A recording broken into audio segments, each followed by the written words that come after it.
I just found out that the longest filibuster to date in American history was against the Civil Rights Act of 1957.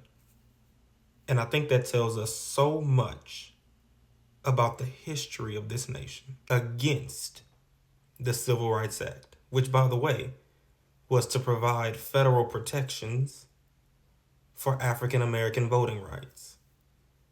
The longest filibuster in American history, 24 hours and 18 minutes, by a man named Strom Thurmond,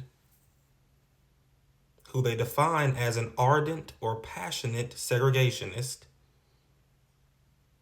was against the Civil Rights Act of 1957. Did y'all know that? Because I didn't know that, and I study history, and I didn't know that until today.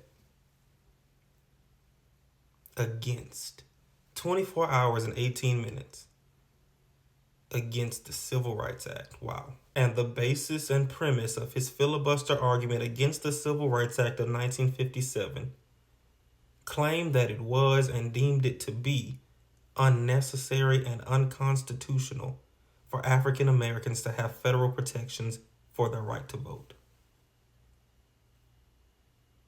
Shame. I can't believe I didn't know this until today. Absolutely ridiculous. But one thing that I always say, and I wanted to make sure I said it here, do not be deterred by the problems that you see happening around you. Be determined to fix it. And one way we can go about fixing it is by telling the history, sharing the history, teaching the history in its totality.